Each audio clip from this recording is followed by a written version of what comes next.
અરવલ્લી જિલ્લા બાયડના અહેમદપુરા ગામે વારાસી નદીએ રૌદ્ર સ્વરૂપ ધારણ કર્યું છે। ઉપરવાસમાં ભારે વરસાદને કારણે વારાસી નદી જેણે રૌદ્ર સ્વરૂપ ધારણ કરતા નદી કાંઠાની લગભગ ખેડૂતોની 200 વીઘા જમીનમાં પાણી ફરી વળ્યા છે।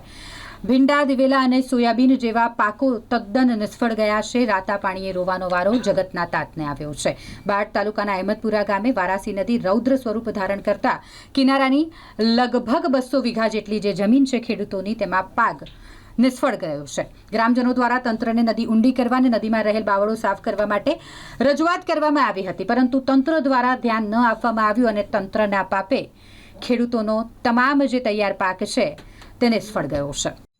મારું નામ પરમાર પ્રવીણસિંહ ગોકળસિંહ, અહમદપુરા માજી સરપંચ। અમારે ઓઢા અહમદપુરા ગામે વરસી નદી પસાર થાય છે।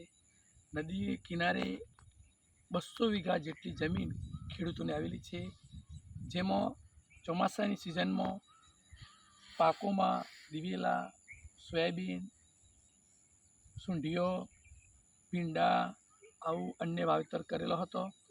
નદીનું પાણી ઘૂસી જતો પાકોમાં નુકસાન થયું છે। અત્યારે હાલ પણ જમીનમાં ઢીંચણ સામે જેટલું પાણી જોવા મળી રહ્યું છે। અગાઉ મેં તંત્રને જાણ કરી હતી કે વારાસી નદીની અંદર ગોડા બાવળ અને ઊંડી કરવામાં આવે તો અમારી ખેડૂતોની જમીન બચી જાય, અમારી એવી અપેક્ષા છે। આનું યોગ્ય રીતે સર્વે થાય અને ખેડૂતોને સર્વે કરીને ન્યાય મળે અને વળતર રૂપે કંઈક સહાય મળે એવી અમારી અપેક્ષા છે।